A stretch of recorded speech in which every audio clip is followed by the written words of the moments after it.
welcome back to another episode on Proven Power Cycles. For those who don't know me, my name is Eric, and we got Kyle and Lewis here in the background, and then we got Sean already started on the dyno. Today we have a 2024 ZX-10R that we're going to do an ECU flash and dyno tune.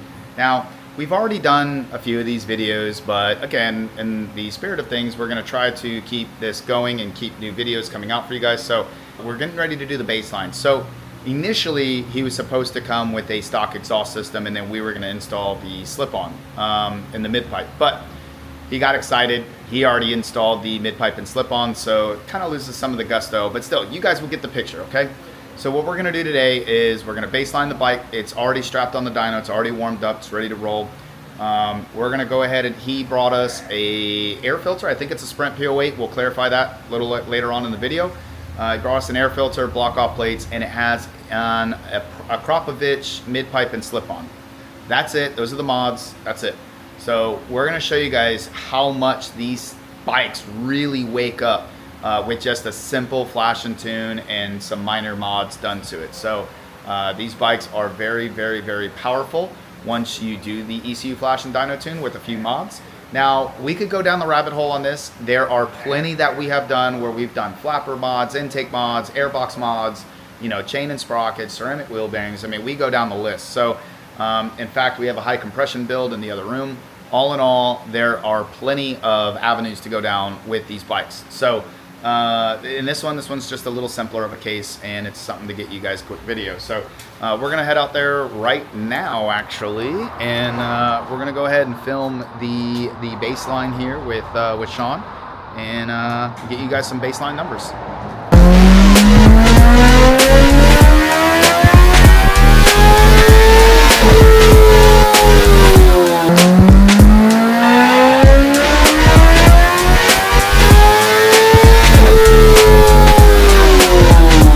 Alright guys, so we got the baseline all completed for that 2024 ZX-10R. We got the bike in the servicing area. The guys are starting to strip it down now. And let's go over the baseline. This is kind of typical what we see when you guys install the slip-on, the cat delete stuff.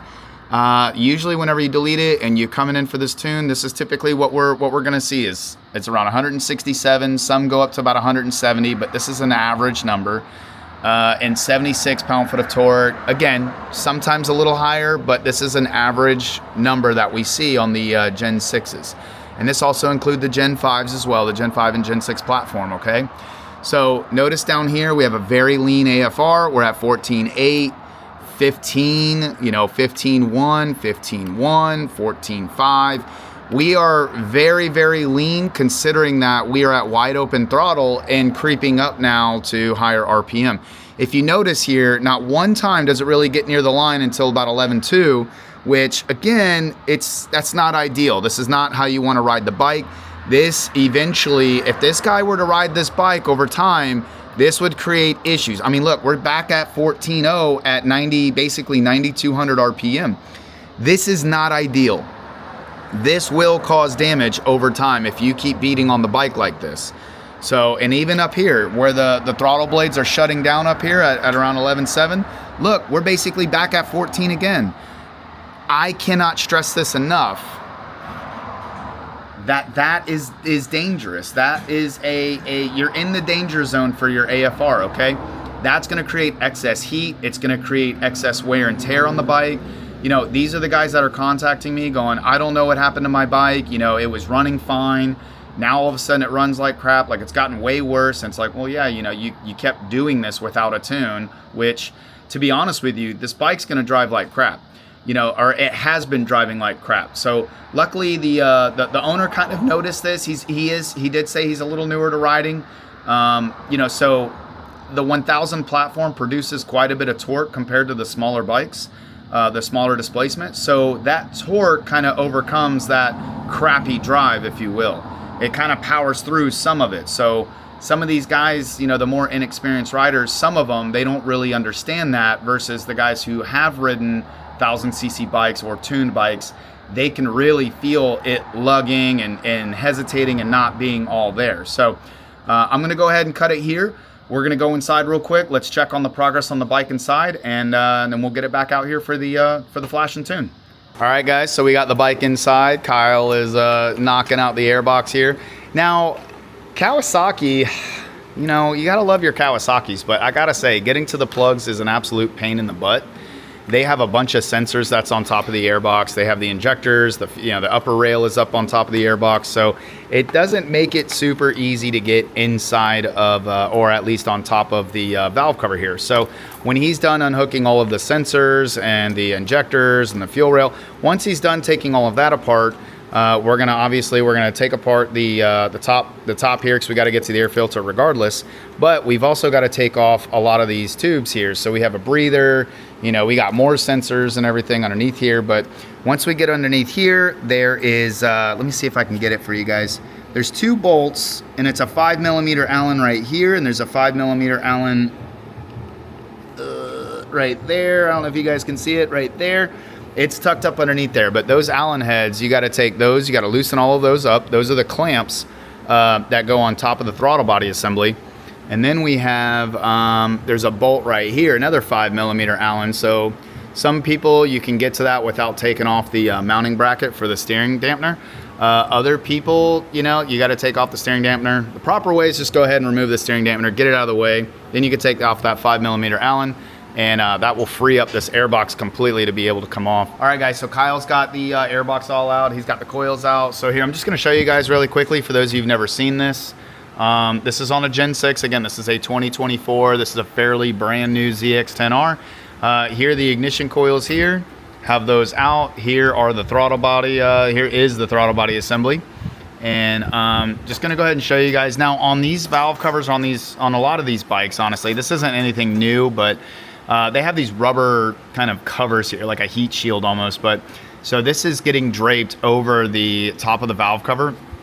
So the ignition coils go in these holes, obviously, and so do the spark plugs. So usually we peel these all back, or we pull them back, rather, pull the coils out, and then we go ahead and get to the spark plugs. So here is your pair valve here.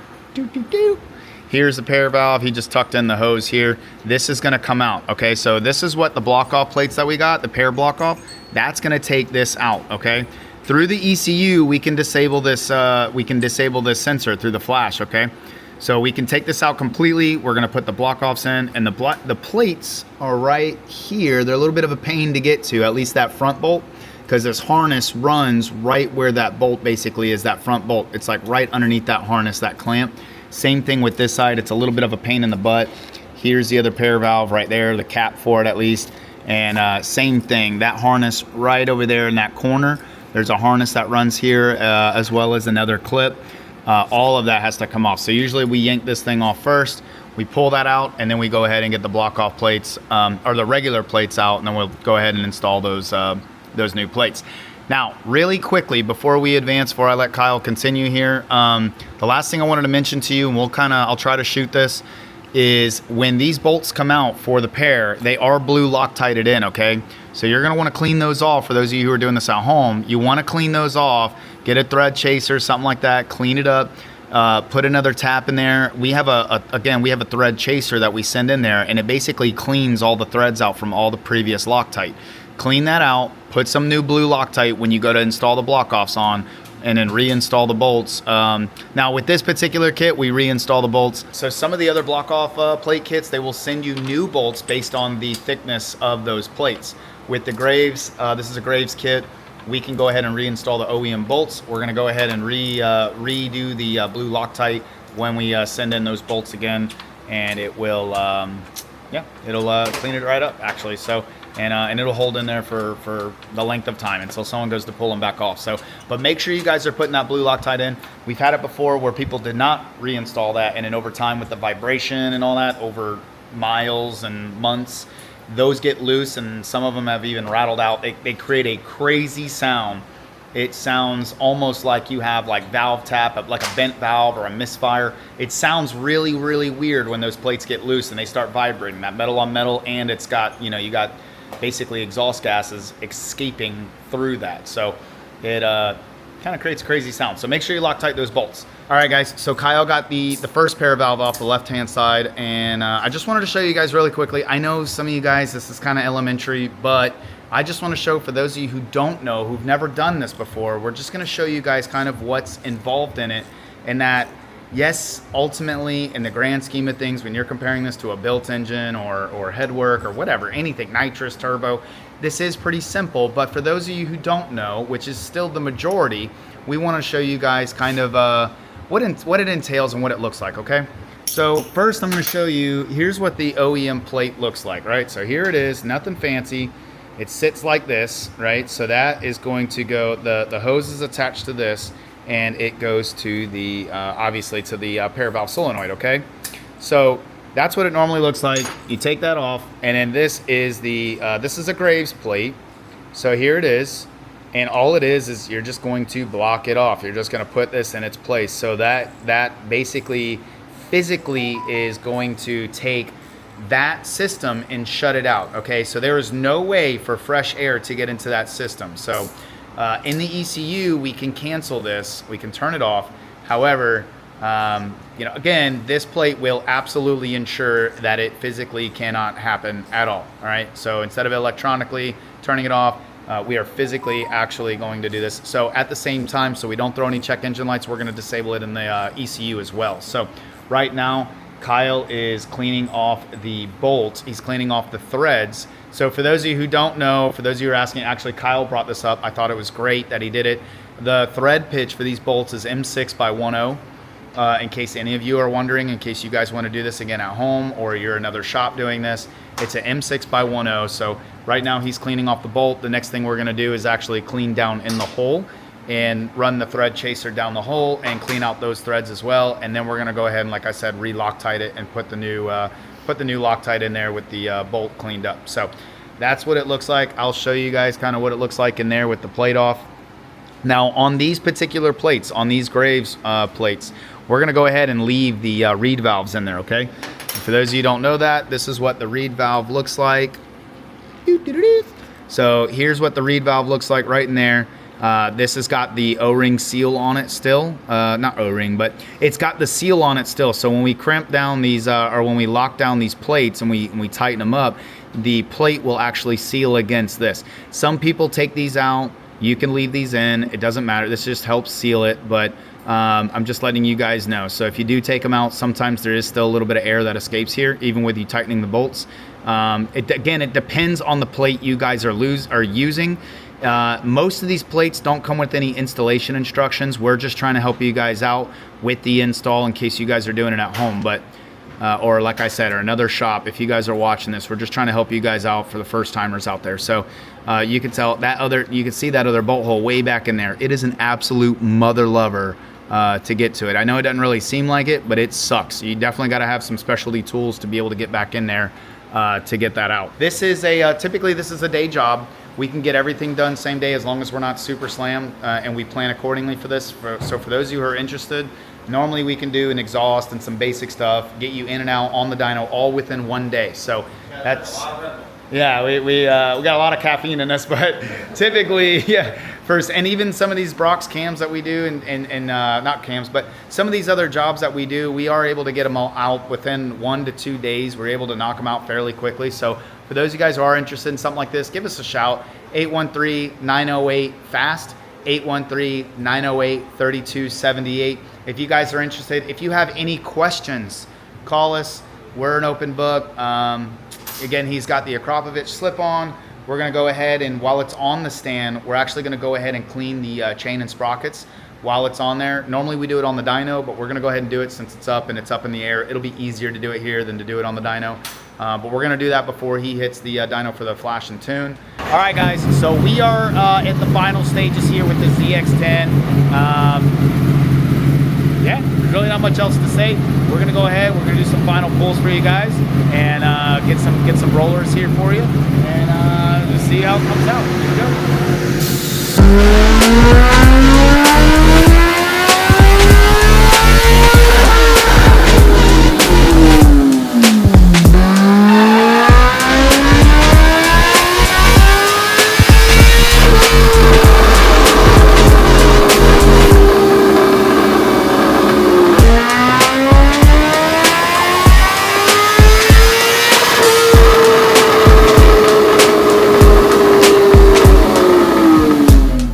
All right, everyone. So we got it all wrapped up. Sean crushed it over here. He's doing a really good job with the tuning. So I just wanted to go ahead and go over the final numbers here with you guys, and talk about the changes. So ultimately, before we get into the numbers, just wanted to say customer's super happy. The bike's riding great. It performed really good, especially considering that we are in some really horrible weather right now. And I know there's going to be the keyboard warriors out there, the know-it-alls and all that. They're like, oh, but the compensation, the correction factor. Right. I get that. I fully get that. Trust me, I've been doing this for like 15 years. I understand correction factors, okay? I understand, guys. But you also have to remember that the correction factor only does so much in a shit environment, okay? There are times where there are ranges on how much the temperature, the pressure, and the humidity have to change for the correction factor to go up another percentage point, okay? I don't know the exact specifics on the changes and what they have to be in order to have that correction factor in place, but I can promise you that I have seen a 5 degree and basically a 5% humidity difference with the same correction factor taking place, even though we're in worse weather conditions, you know, versus the previous time. So I will find charts to show it to you guys to compare like that. But for right now, it still did great, but I just wanted to remind you guys that we are still in very shitty weather. And in fact, let's see here real quick. Okay, it was 91 degrees and we are at 52%, 53% humidity. You know, okay, so here's perfect case in point. So look at this, all right? We have 92 degrees and almost 53. So even the baseline, okay, perfect. The baseline was in worst, higher pressure. We have higher humidity. This is a 6%, 5.5% humidity difference. This is a 1.5 degree, not massive, and we also have a higher pressure here. But yet, look, we are on the same correction percentage rate, even though we were in worst weather conditions for the baseline, okay? So for you guys who are talking about the correction factor and how much it's supposed to do it automatically, look, this is what I'm getting at. This is worst conditions, same correction factor, okay? So just to show you guys, it doesn't always, it's not always in your favor, okay? With that being said, we ended at 191 wheel horsepower and 81 pound-foot of torque. This is what the bike should make, okay?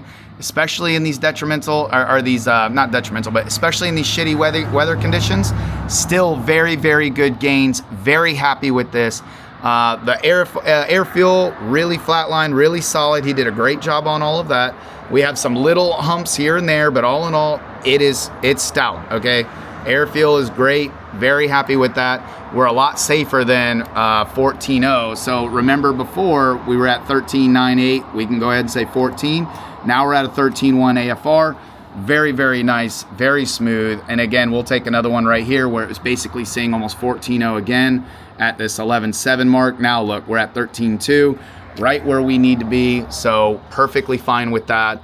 And again, we picked up massive gains. You know, all in all, we're picking up about 24 wheel horsepower. But as that restriction came into place up top where it cuts the throttle, again, he's going to get all the throttle in the world. So I'm expecting a call from him here in the next day or two to give us an update on how he's loving it. But I can promise you, with this kind of mapping and this kind of tune, he's going to absolutely fall in love with this bike all over again.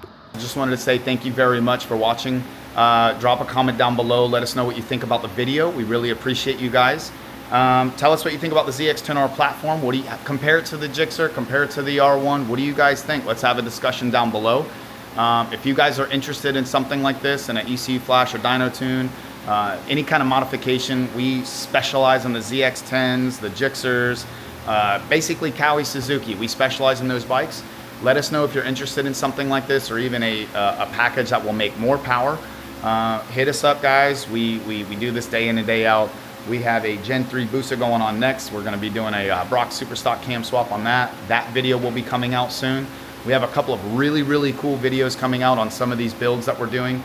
Keep an eye out on them, guys. And yeah, again, thank you for the support. All of us here, we really appreciate it. It goes a long way with us. This is a lot of work. And again, we're going to keep on doing it for you guys because we see the appreciation coming back at us. So if you guys could like, subscribe, share the video, drop a comment, do all the things. We love you guys. We'll see you on another episode.